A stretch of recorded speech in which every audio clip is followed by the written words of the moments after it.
নমস্কার বন্ধুরা। এখন বেশ কয়েকদিন ইউটিউব খুললেই কিন্তু এই ডিমের কোরমাটা সামনে চলেই আসছে। তাই আজকে আমিও ট্রাই করে ফেললাম এই সুস্বাদু ডিমের কোরমার রেসিপি, আর রেসিপিটা আপনাদের সাথে শেয়ার করে নিলাম। চলুন তাহলে শুরু করি। তার জন্য এখানে কড়াইয়ের মধ্যে বেশ অনেকটা পরিমাণে জল নিয়ে নেব। জলের মধ্যে অ্যাড করে দেব এখানে আমি 6টা ডিম। কুমড়ো ছেচকি রেসিপিতে মনিকা কিচেন হোম থেকে দিদিভাই কমেন্ট করেছে, দারুণ দারুণ হয়েছে রেসিপি, বন্ধু হয়ে পাশে থাকলাম। থ্যাংক ইউ সো মাচ দিদিভাই। আজকের ভিডিওতে ব্যাকগ্রাউন্ডে একটু নয়েজ আসতে পারে, কারণ বাইরে প্রচণ্ড পরিমাণে বৃষ্টি হচ্ছে। তো এখন ডিমগুলো দেওয়া হয়ে গেছে। এর মধ্যে আমি দিয়ে দিলাম 1 চা চামচের মতন নুন। এখন খুবই হালকা হাতে ডিমগুলোকে একটু নাড়াচাড়া করে দিয়ে 10 থেকে 12 মিনিটের জন্য সেদ্ধ করে নেব। ড্রাই ফ্রুটস মিল্কশেক রেসিপিতে গৃহবধূর জীবনযাপন থেকে একটা দিদিভাই কমেন্ট করেছে, লাইক দিয়ে দেখা শুরু করলাম, বউ দারুণ হয়েছে মিল্কশেক রেসিপিটা। এখানে উনি বউ লিখেছেন কেন আমি বুঝতে পারলাম না, হয়তো স্পেলিং মিস্টেক হয়ে গেছে, বন্ধু লিখতে গিয়ে বউ হয়ে গিয়েছে। তো থ্যাংক ইউ সো মাচ দিদিভাই। 10 থেকে 12 মিনিট পর এখন কিন্তু ডিমগুলো ফুললি হার্ড বয়েল হয়ে গিয়েছে। এখন আমি ডিমগুলোকে তুলে সাইডে সরিয়ে রাখবো। প্রবাসী বাঙালির রান্নাঘর থেকে দিদিভাই কমেন্ট করেছে, চমৎকার হয়েছে দিদিভাই, থ্যাংক ইউ সো মাচ। এখন ডিমের খোলাগুলোকে ছাড়িয়ে নেব।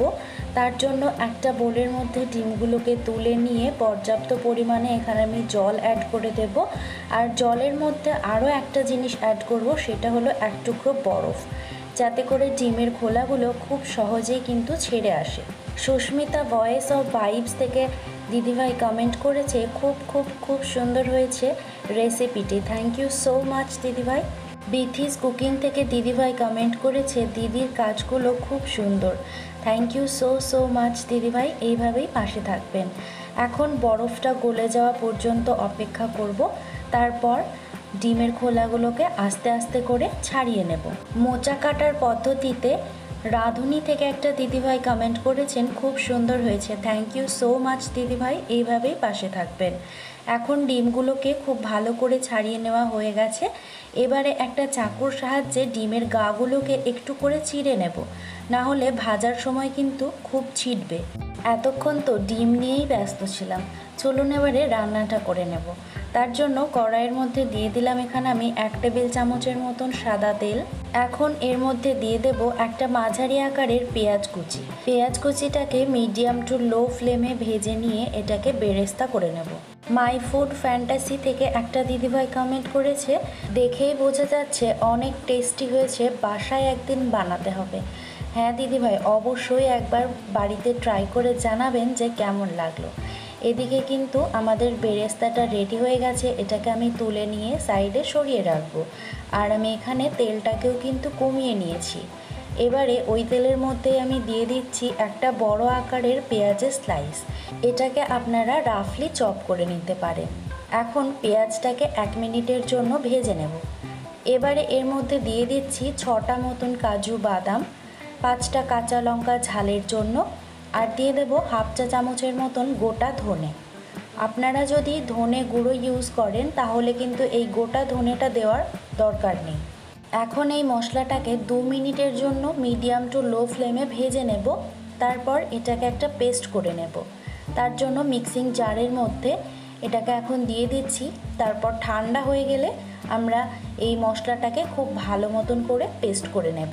এবারে ডিমটাকে ম্যারিনেট করে নেব।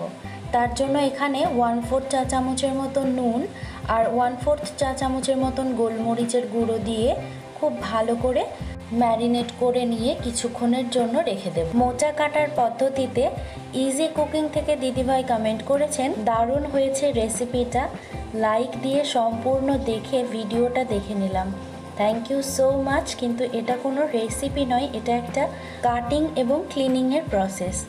এবারে কড়াইয়ের মধ্যে যে এক্সট্রা তেলটা আমি তুলে রেখেছিলাম সেটাই অ্যাড করে দিলাম। তেলটা হালকা একটু গরম হলে ওর মধ্যে দিয়ে দিলাম ম্যারিনেট করে রাখা ডিমগুলোকে উল্টে পাল্টে 1 থেকে 2 মিনিটের জন্য ভেজে নেব। বেশি লালচে করে ভাজার কিন্তু কোনো রকম দরকার নেই, কারণ এই ডিমের কোরমাটা সাদা রঙেরই হবে।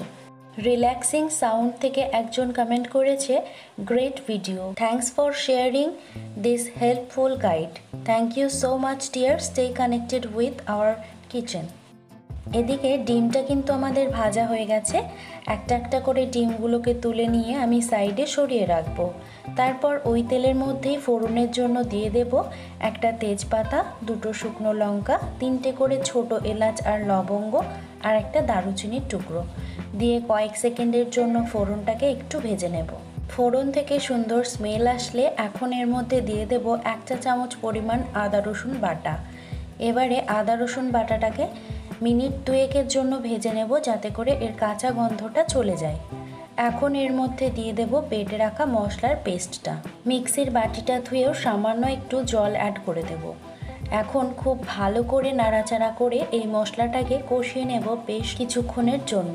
ড্রাই ফ্রুটস মিল্কশেক রেসিপিতে ইজি কুকিং থেকেই দিদিভাই কমেন্ট করেছে, রেসিপিটা অনেক সুন্দর হয়েছে, সবসময় পাশে আছি। থ্যাংক ইউ সো মাচ দিদিভাই। এদিকে মশলাটা আমার কষানো হয়ে গেছে। এবারে এর মধ্যে দিয়ে দেব 1/2 চা চামচ পরিমাণ জিরে গুঁড়ো আর 1/2 চা চামচ দিয়ে দেব এখানে নুন। নুনটাকে আপনারা বাড়িয়ে বা কমিয়ে অ্যাডজাস্ট করে নিতেই পারেন। এখন মশলাটাকে আরও 1 থেকে 2 মিনিটের জন্য কষিয়ে নেব। তারপর এখানে আমি দিয়ে দিলাম একটুখানি পরিমাণে জল, এই 1/8 কাপের মতন। এবারে এর মধ্যে দিয়ে দিচ্ছি আমি ফেটিয়ে রাখা টক দই 2 চামচের মতন। আর হ্যাঁ, এই সময় কিন্তু ফ্লেমটাকে একেবারেই লো করে দিয়েছি, না হলে দইটা কেটে যাওয়ার চান্স থাকে। এখন দইটা দিয়ে মশলাটাকে আরও 1 থেকে 2 মিনিটের জন্য কষিয়ে নেব। ভালোভাবে কষানো হয়ে গেলেই দেখতে পাবেন এরকমভাবে তেল ছেড়ে উঠেছে। এবারে এর মধ্যে গ্রেভির জন্য দিয়ে দেব 1/2 কাপের মতন জল দিয়ে খুব ভালো করে নাড়াচাড়া করে ফুটে ওঠার জন্য অপেক্ষা করব। সায়ন ফ্যামিলি ব্লগ থেকে দিদিভাই কমেন্ট করেছে, মাশাল্লাহ মোচা রেসিপি দারুণ হয়েছে, কিন্তু এটা কোনো রেসিপি নয়, এটা একটা কাটিং এবং cleaning process. Thank you so much dear. এবারে গ্রেভিটা ফুটে উঠেছে, এখন এর মধ্যে দিয়ে দেব ভেজে রাখা ডিমগুলোকে দিয়ে খুব ভালো করে একবার নাড়াচাড়া করে দিয়ে বেশ কিছুক্ষণের জন্য ফুটিয়ে নেব, যতক্ষণ না পর্যন্ত গ্রেভিটা একটু গামাখা হয়ে আসছে। তো দেখতেই পাচ্ছেন গ্রেভিটা অনেকটা কম হয়ে গেছে। এখন আমি এর মধ্যে দিয়ে দেব কাসুরি মেথি পাতা, একটু হাতে ডলে নিয়েছি। তারপর এর মধ্যে দিয়ে দেব মালাই। এখানে আমি দুধের সরটা ইউজ করেছি, আপনারা চাইলে ফ্রেশ ক্রিমও অ্যাড করতে পারেন। সর্ষে পোস্ত থেকে একটা দিদিভাই কমেন্ট করেছেন, খুব সুন্দর, থ্যাংক ইউ সো মাচ। আর সবশেষে এখানে দিয়ে দিলাম 1/2 চা চামচের মতন ঘি। এটা অপশনাল, আপনারা না চাইলে নাও দিতে পারেন। দিয়ে একবার খুব ভালো করে নাড়াচাড়া করে দেব, তাহলেই কিন্তু রেডি হয়ে যাবে আমাদের ডিমের কোরমা। রেসিপিটা কেমন লাগলো অবশ্যই কিন্তু কমেন্ট করে জানাতে ভুলবেন না। আর উপর থেকে একটুখানি বেরেস্তাটা ছড়িয়ে দিয়েছি। আজকের মতো এইটুকুই, বাই।